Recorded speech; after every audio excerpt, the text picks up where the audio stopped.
Baiklah anak-anak sekalian, sebelum kita masuk kepada pembahasan kita yaitu mujahadah an-nafas, kontrol diri, husnudzon, prasangka baik, dan persaudaraan atau ukhuwah, Ibu terlebih dahulu akan menyampaikan kompetensi inti dan kompetensi dasar dari pembahasan kita ini.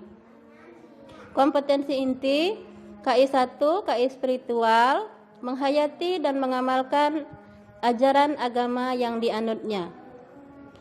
KI 2, menghayati dan mengamalkan perilaku jujur, disiplin, santun, peduli, gotong royong, kerjasama, toleran, damai, bertanggung jawab, responsif dan proaktif dalam berinteraksi secara efektif sesuai dengan perkembangan anak di lingkungan keluarga, sekolah, masyarakat, dan lingkungan alam sekitar, bangsa, negara, kawasan regional, dan kawasan internasional. KI 3, memahami, menerapkan, dan menganalisis pengetahuan faktual, konseptual, prosedural, dan metakognitif berdasarkan rasa ingin tahunya tentang ilmu pengetahuan, teknologi, seni, budaya, dan humaniora dengan wawasan kemanusiaan, kebangsaan, kenegaraan, dan peradaban terkait penyebab fenomena dan kejadian, serta menerapkan pengetahuan prosedural pada bidang kajian yang spesifik sesuai dengan bakat dan minatnya untuk memecahkan masalah.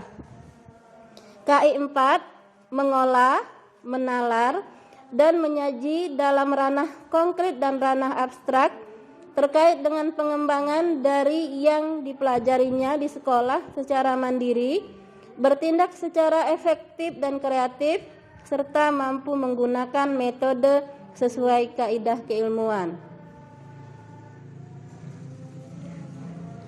Kompetensi dasar spiritual. Terbiasa membaca Al-Quran dengan meyakini bahwa kontrol diri atau mujahadah an-nafas, prasangka baik atau husnuzon, dan persaudaraan atau ukhuwah adalah perintah agama. Kompetensi dasar sosial menunjukkan perilaku kontrol diri, mujahadah an-nafas, prasangka baik, husnuzon, dan persaudaraan ukhuwah sebagai implementasi atau penerapan perintah Quran Surah Al-Hujurat 49 ayat 10 dan 12 serta hadis terkait. Kompetensi dasar pengetahuan menganalisis Quran Surah Al-Hujurat 49 ayat 10 dan 12 serta hadis tentang kontrol diri, mujahadah an-nafas, prasangka baik, husnuzon, dan persaudaraan ukhuwah. Kompetensi dasar keterampilan 411, membaca Quran Surah Al-Hujurat 49 ayat 10 dan 12 sesuai dengan kaidah tajwid dan makharijul huruf.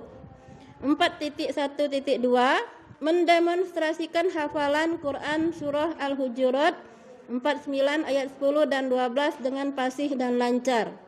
4.1.3, menyajikan hubungan antara kualitas keimanan dengan kontrol diri, mujahadah an-nafas, prasangka baik, husnuzon, dan persaudaraan ukhuwah sesuai dengan pesan Quran Surah Al-Hujurat 10 dan 12 serta hadis terkait.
Tujuan pembelajaran.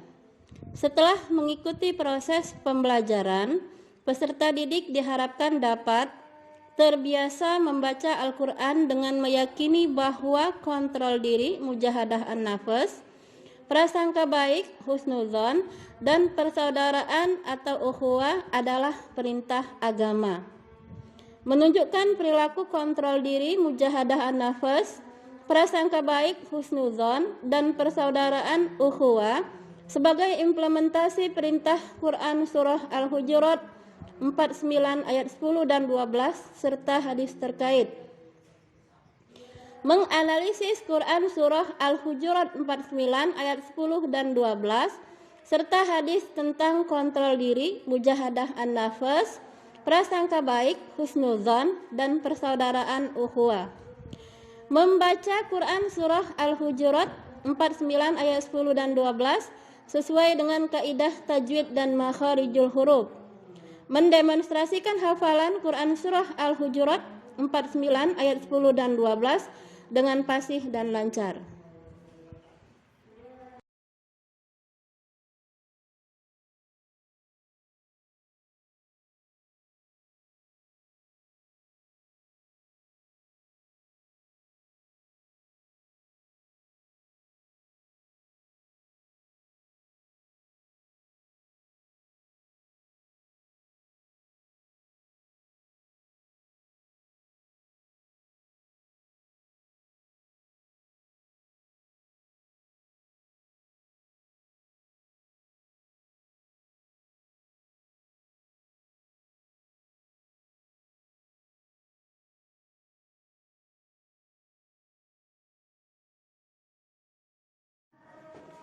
Baiklah anak-anak, Ibu tadi telah menyampaikan kompetensi inti dan kompetensi dasar serta tujuan pembelajaran. Sekarang kita masuk kepada materi kita, yaitu meraih kedamaian dengan mujahadah an-nafas, husnuzon, dan ukhuwah. Sebelum kita membahas pengertian, terlebih dahulu kita akan membaca dalil tentang mujahadah an-nafas, husnuzon, dan ukhuwah. Dalilnya adalah Quran Surah Al-Hujurat 49 ayat 12. Anak-anak tolong diperhatikan dan disimak, Ibu akan membacakannya. A'udzubillahi minasyaitonirrajim. Bismillahirrahmanirrahim. Ya ayyuhalladzina amanu jtanibu katsiran minadh-dhanni inna ba'dadh-dhanni itsmu wa la tajassasu wa la yaghtab ba'dukum ba'dha ayuhibbu ahadukum ay ya'kula lahma akhihi maitan fakarihtumuh wattaqullah innallaha tawwabur rahim. Artinya, wahai orang-orang yang beriman, jauhilah banyak dari prasangka. Sesungguhnya sebagian prasangka itu dosa. Dan janganlah kamu mencari-cari kesalahan orang lain. Dan janganlah ada di antara kamu yang menggunjing sebagian yang lain. Apakah ada di antara kamu yang suka memakan daging saudara yang sudah mati? Tentu kamu merasa jijik. Dan bertakwalah kepada Allah. Sesungguhnya Allah Maha Penerima Tobat dan Maha Penyayang.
Selanjutnya dalil tentang ukhuwah atau persaudaraan. Disimak lagi ya anak-anak. A'udzubillahi minasyaitonirrajim. Bismillahirrahmanirrahim. Innamal mu'minuna ikhwatun fa aslihu baina akhawaykum wattaqullaha la'allakum turhamun. Artinya, sesungguhnya orang-orang mukmin itu bersaudara, karena itu damaikanlah antara kedua saudaramu yang berselisih, dan bertakwalah kepada Allah agar kamu mendapat rahmat.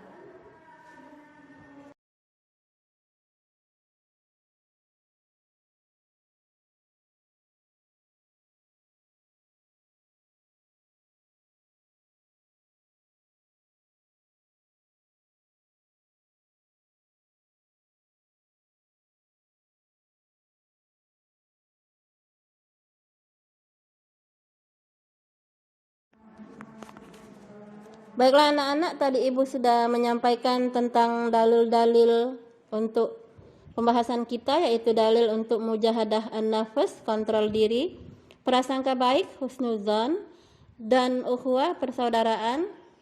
Sekarang kita akan masuk kepada pembahasan kita, yaitu definisi dari mujahadah an-nafs atau kontrol diri. Mujahadah an-nafs artinya, secara bahasa, mujahadah artinya perang. Menurut aturan syara, ialah memerangi nafsu amarah dan memberi beban kepadanya. Menurut istilah ahli hakikat, mujahadah an-nafs adalah untuk melakukan sesuatu yang berat baginya yang sesuai dengan aturan syara atau agama. Sebagian ulama mengatakan mujahadah adalah tidak menuruti kemauan nafsu dan menahan nafsu dari kesenangannya. Dengan demikian, mujahadah adalah tindakan perlawanan terhadap nafsu yang lazim disebut dengan mujahadah an-nafs. Ujung dari keberhasilan mujahadah adalah munculnya kebiasaan dari salikin untuk menghiasi dirinya dengan zikrullah sebagai cara untuk membersihkan hatinya dan sebagai upaya untuk mencapai musyahadah, merasakan adanya kehadiran Allah Subhanahu wa taala. Ini definisi tentang mujahadah an-nafs ya anak-anak. Jadi inti dari mujahadah an-nafs ini adalah tindakan perlawanan terhadap nafsu. Jadi ketika kita terdorong oleh bisikan setan pada nafsu kita, maka kita harus bermujahadah. Jangan menuruti bisikan setan itu agar kita tidak terjebak dalam perilaku-perilaku yang nantinya akan menimbulkan penyesalan bagi kita di kemudian hari.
Definisi mujahadah an-nafs tadi, Ibu harap kalian sudah memahami semua.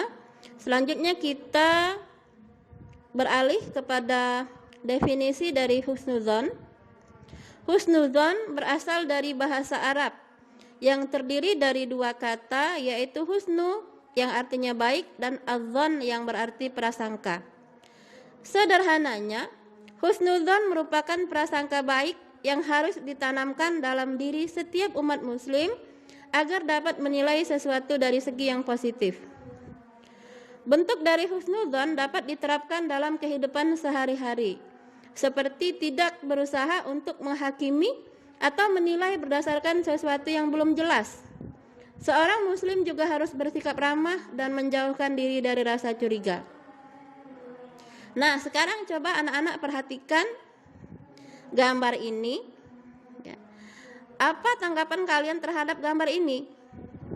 Ketika seseorang berkacak pinggang, itu mengindikasikan bahwa orang itu sedang menilai orang yang berhadapan dengannya, yaitu dua orang ibu-ibu dengan satu orang anak perempuan yang digandang oleh ibunya dan satu bayi yang berada dalam kereta dorong. Mungkin kedua ibu ini sedang berjalan-jalan sore dengan anak-anaknya di sekitaran rumah orang ini, dan orang ini mungkin termasuk orang yang kaya. Dengan berkacak pinggang, di dalam hatinya mungkin dia ada pemikiran menerka-nerka apakah orang-orang ini ada maksud memata-matai rumahnya karena dia termasuk orang kaya. Nah, hal ini tidak dibenarkan menurut ajaran agama Islam, karena itu adalah bentuk dari suudzon, prasangka buruk. Ya. Prasangka buruk adalah lawan dari husnudzon, prasangka baik.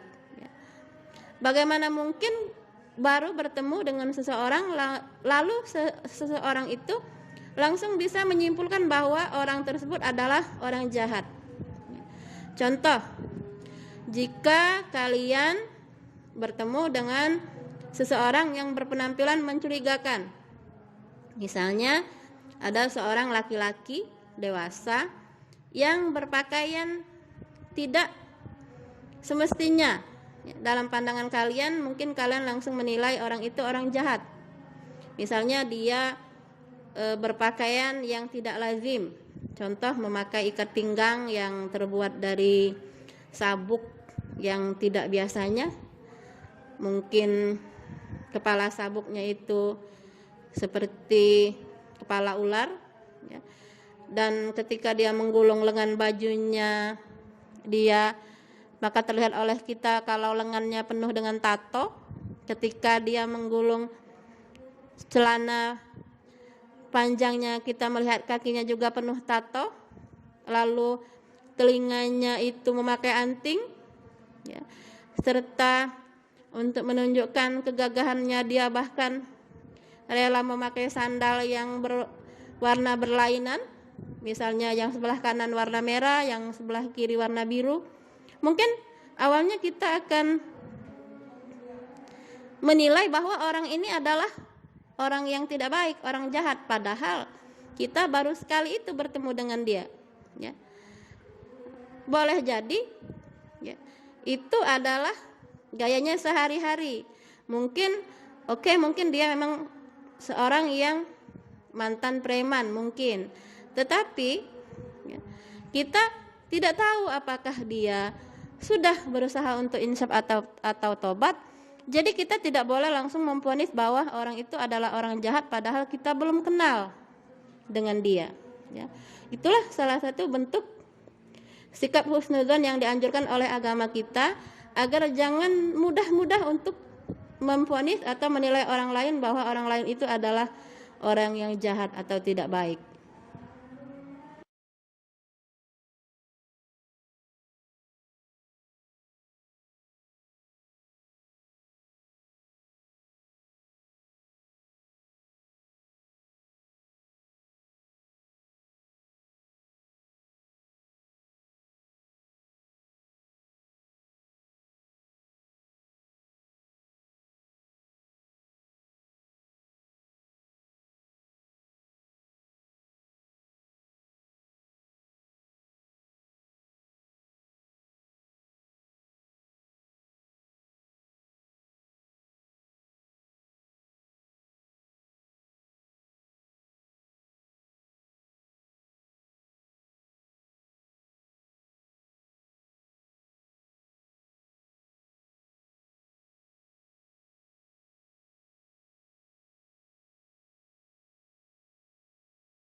Ibu harap kalian sudah memahami pengertian husnudzon tadi anak-anak.